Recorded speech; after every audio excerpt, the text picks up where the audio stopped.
साल 1998 पुणे के बाहरी इलाके में मुल्शी डैम और उसकी पहाड़ियों के आसपास अजीब घटनाएं होने लगी थी। गांव वालों का कहना था कि रात ढलते ही जंगल से भेड़िए जैसी दहाड़ सुनाई देती है, लेकिन ये सामान्य भेड़िए नहीं थे। इनके पंजों के निशान इंसान से भी बड़े होते और जिस घर के पास ये आवाज आती वहां कोई ना कोई रहस्यमय मौत हो जाती। पुणे यूनिवर्सिटी का रिसर्च स्टूडेंट अजय पाटिल लोक कथाओं पर काम कर रहा था। उसके साथ उसकी दोस्त और फोटोग्राफर रेखा थी, जो ऐसी अजीब घटनाओं को कैमरे में कैद करना चाहती थी। उन्होंने एक लोकल गाइड राघव देशमुख को साथ लिया और मुल्शी तालाब के पास गांव में पहुंचे। गांव वाले डरे सहमे रहते थे। एक बूढ़ी औरत ने उन्हें चेतावनी दी, बेटा, सूरज ढलते ही घाटी की तरफ मत जाना, वहां नरभेड़िया निकलता है, इंसान की आत्मा को चीर कर खा जाता है वो। लेकिन रिसर्च की जिद उन्हें रात में भी जंगल की ओर ले गई। रात के करीब 10 बजे तीनों टॉर्च लेकर पहाड़ी रास्तों से गुजर रहे थे। झाड़ियों से अजीब सरसराहट की आवाज आई। टॉर्च की रोशनी में अचानक लाल चमकती 2 आंखें दिखाई दी। राघव कांपते हुए बोला, वो इंसान नहीं है, भागो। अचानक झाड़ियों से एक विशालकाय काला भेड़िया निकला। उसका शरीर इंसानों से 2 गुना बड़ा, आंखें खून जैसी लाल और उसके मुंह से सड़े खून की बू आ रही थी।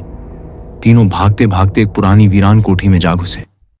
कोठी की दीवारों पर गहरे पंजों के निशान थे, जैसे किसी दैत्य ने उन्हें खुरच डाला हो। तभी बाहर से भेड़िए की दहाड़ गूंजने लगी और दरवाजे पर पंजे मारने की भयानक आवाज आई। रेखा कांपते हुए बोली, अगर ये अंदर आ गया तो हम सब खत्म। कोठी के अंदर तलाश करते हुए उन्हें तहखाना मिला। वहां पुराने मराठी कागज रखे थे। उन पर लिखा था, यह भेड़िया कोई साधारण जानवर नहीं, ये राजा विश्वनाथ का शापित रूप है। 300 साल पहले उसने साधु का अपमान किया था और उसे श्राप मिला था, हर पूर्णिमा को नर भेड़िया बन जाएगा। जब तक उसका खून चंद्रमा की रोशनी में नहीं बहाया जाता, तब तक उसका आतंक चलता रहेगा।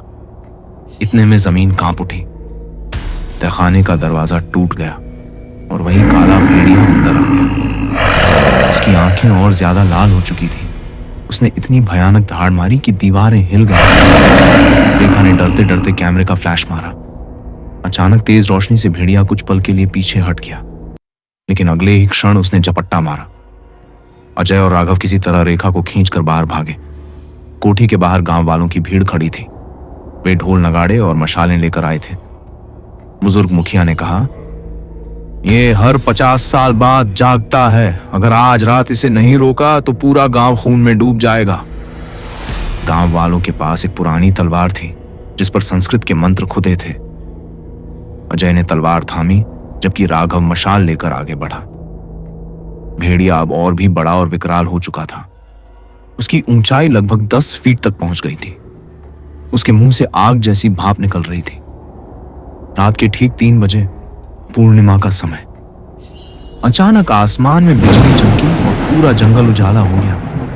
भेड़िए ने इतनी जोर से दहाड़ मारी कि दूर पहाड़ों तक उसकी गूंज सुनाई दी। फिर उसने झपट्टा मारकर एक गांव वाले को पकड़ लिया और उसे चीर कर फेंक दिया। पूरा गांव चीख उठा।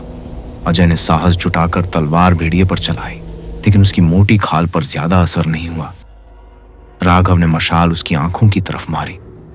भेड़िया आग से तड़पा और पीछे हट गया। गांव वाले मंत्र पढ़ने लगे। उनकी आवाजें ढोल की थाप के साथ गूंजने लगी। अचानक रेखा चिल्लाई, उसकी गर्दन पर निशाना लगाओ, श्राप तोड़ने का यही तरीका है। अजय ने पूरी ताकत से तलवार भेड़िए की गर्दन पर मारी। तलवार चमकी और भेड़िए ने दर्द से भयानक दहाड़ मारी। उसकी आंखों से खून की जगह काला धुआं निकलने लगा। कुछ ही पल बाद वह जमीन पर गिरा और तड़पते तड़पते राख में बदल गया। राख के बीच से एक बूढ़ा आदमी निकला, वही राजा विश्वनाथ, जिसकी आत्मा अब मुक्त हो चुकी थी। उसने गांव वालों की तरफ देखा और बोला, 300 साल बाद आज मेरा श्राप खत्म हुआ। इतना कहकर वह धुएं में विलीन हो गया। गांव वाले राहत की सांस लेने लगे, लेकिन अजय, रेखा और राघव की आंखों में नींद नहीं थी।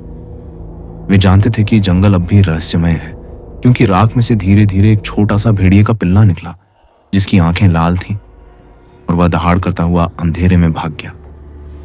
गांव वालों को लगा आतंक खत्म हो गया, लेकिन अजय की डायरी में आखिरी लाइन लिखी थी, भेड़िए की घाटी का श्राप खत्म नहीं हुआ, बस अगली पूर्णिमा तक सो गया है। इस कहानी से हमें यह सीख मिलती है कि अंधविश्वास और लोक कथाओं में भी अक्सर कोई छिपा हुआ सच होता है, इसलिए बुजुर्गों की चेतावनी को नजरअंदाज नहीं करना चाहिए। हिम्मत और एकता से ही सबसे बड़ी बुराई पर विजय पाई जा सकती है। अकेला इंसान कमजोर पड़ सकता है, लेकिन जब लोग मिलकर खड़े होते हैं तो असंभव भी संभव हो जाता है। केवल ताकत ही नहीं, बल्कि ज्ञान और साहस भी जीत के लिए जरूरी है। जैसे अजय की रिसर्च, रेखा का कैमरा और राघव की मशाल ने मिलकर रास्ता बनाया। यह भी सिखाता है कि हर बुराई का अंत नहीं होता, वह रूप बदलकर वापस आती है और हमें हमेशा सतर्क रहना चाहिए। राजा विश्वनाथ का श्राप हमें याद दिलाता है कि अहंकार और गलत कर्मों का परिणाम देर सबेर सामने आता ही है।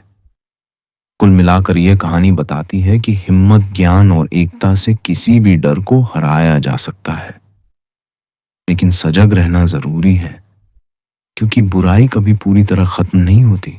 वीडियो पसंद आए तो लाइक, कमेंट और चैनल को सब्सक्राइब करना मत भूलें।